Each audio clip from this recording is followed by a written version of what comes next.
Hi, I'm Staff Sergeant John Ferry. I'm a Troop Staff Sergeant in the Airborne Sappers 2-3 Parachute Engineer Regiment.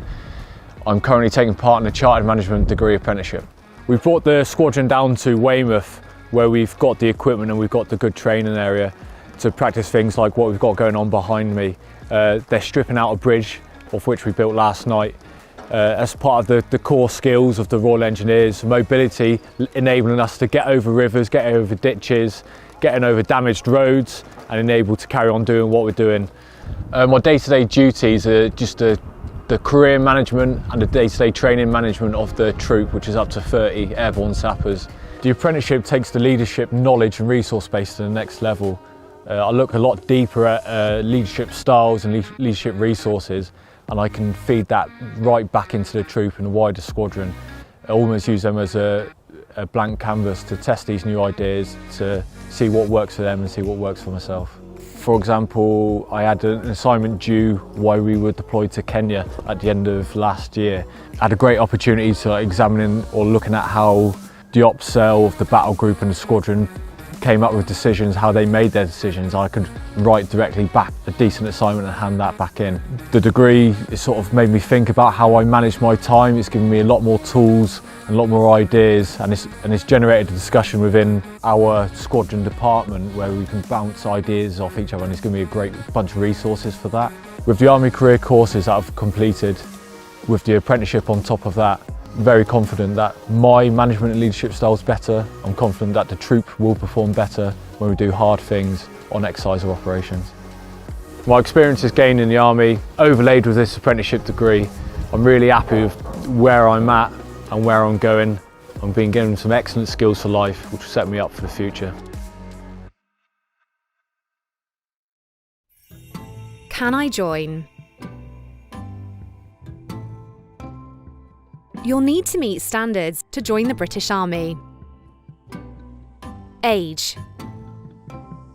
You can serve as a full-time soldier from the age of 16 and can join until your 36th birthday. To join as a full-time officer, you must be at least 18 and be in training by your 30th birthday. To join the Army Reserve as a soldier or officer, you should be between 18 and 50. Upper age limit waivers might be available depending on you and the role you're hoping to join. Nationality.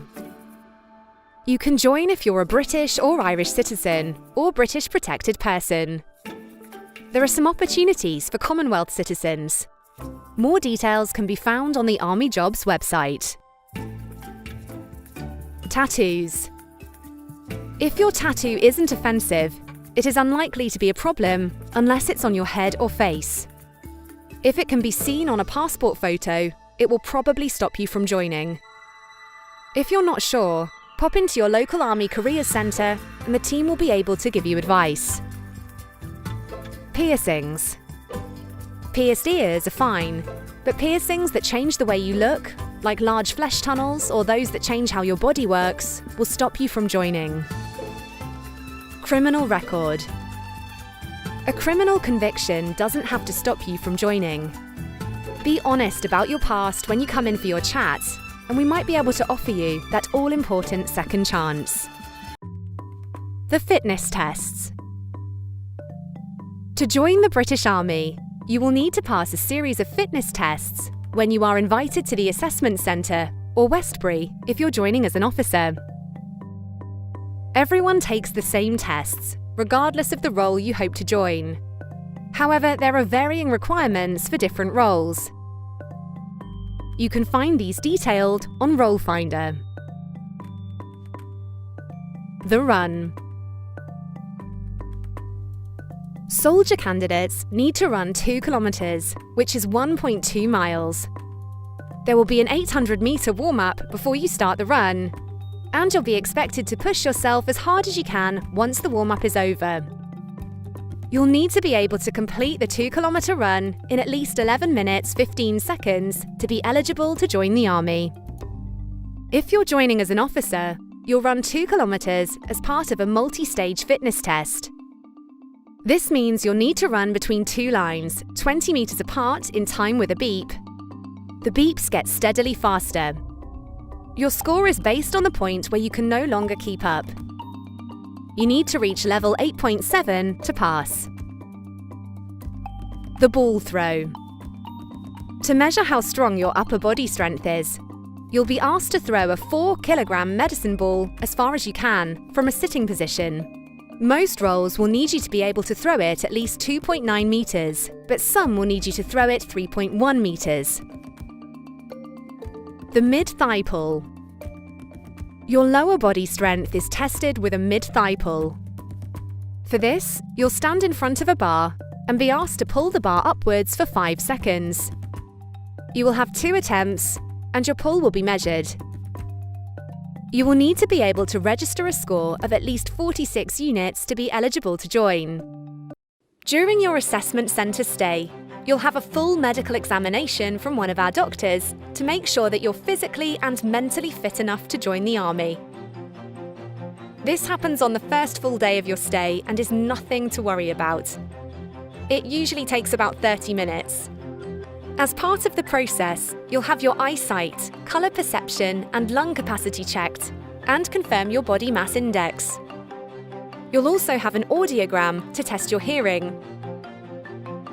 When you see the doctor, you'll start by running through your medical history. This will be based on the information that you've already given us. Next, the doctor will examine you.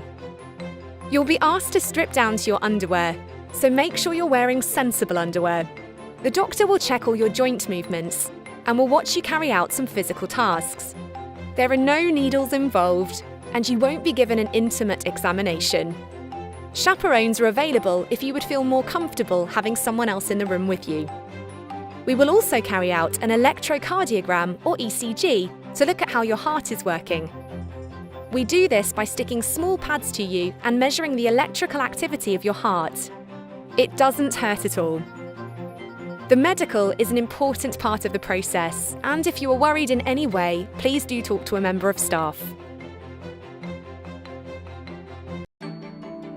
You'll be invited to take part in the 2-day selection event at the assessment centre with a group of other candidates.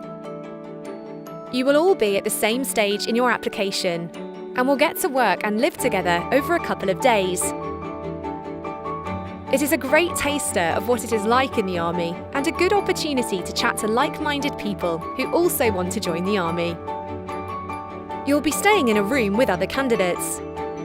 You'll be given a small locker to keep your belongings in during your stay. There are bathroom and shower facilities for your use. The washing and sleeping areas are single-sex. During your stay, you'll eat in the Army cookhouse with the other candidates.